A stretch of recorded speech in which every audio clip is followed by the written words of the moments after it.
je vais donner la parole à Daniel Prémel concernant le stationnement des personnes en situation de handicap. Oui, merci Monsieur le maire. Chers collègues, toute réglementation fixe un cadre général dont l'usage relève qu'un certain nombre de cas particuliers demandent toujours un ajustement ou une prise en compte. Alors c'est le cas des règles de stationnement de mars 2021 dont la mise en œuvre a révélé des difficultés pour les personnes en situation de handicap qui bénéficient de la carte européenne de stationnement ou de la carte mobilité inclusion stationnement. Alors on peut noter effectivement qu'il n'y a pas de problème pour les personnes possédant un véhicule référencé en leur nom propre, à un ascendant direct ou à une personne avec qui l'on est en concubinage, marié ou pacsé, pour les salariés dont l'employeur a attribué un véhicule ou pour les personnes qui utilisent occasionnellement un ticket en distinct. Mais par contre, pour les personnes en situation de handicap qui ont besoin d'utiliser fréquemment un véhicule, les règles de stationnement actuelles ne sont pas adaptées à ces personnes.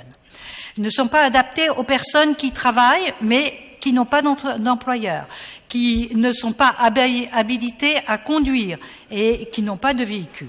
Cela signifie qu'un membre de la famille non ascendant direct ou un proche quel qu'il soit ne peut faire référencer son véhicule.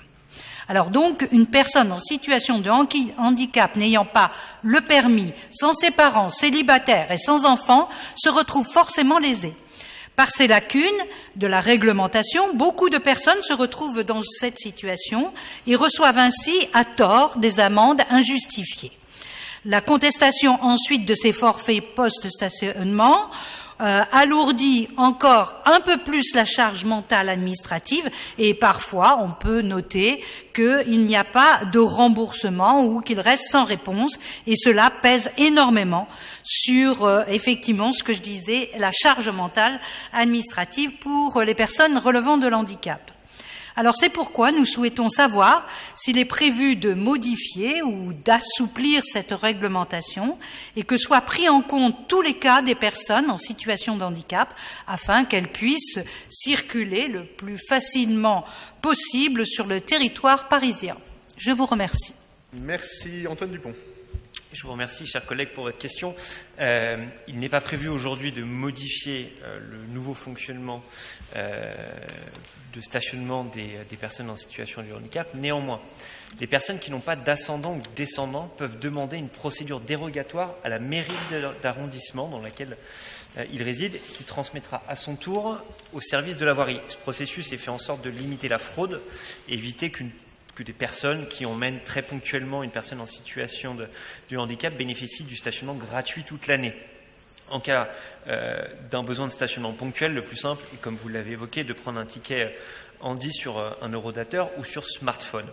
Si une personne emmène régulièrement une personne en situation de handicap, il peut donc se faire référencer directement auprès des services de la mairie d'arrondissement qui transmettra, comme je vous l'ai dit, à son tour au service de voirie. Idem pour les véhicules de service, on peut demander une procédure dérogatoire. Et je finirai mon propos en mettant en avant l'action qui est menée à l'hôtel de ville par David Bellière sur ces sujets. On va créer sur la mandature 1000 places de PMR supplémentaires, alors même que nous, comme vous le savez, travaillons sur la réduction de la place de la voiture dans l'espace public. C'est un engagement fort qui continue et j'espère que les propos que je vous ai apportés répondent à votre question. Merci beaucoup pour cette question et cette réponse.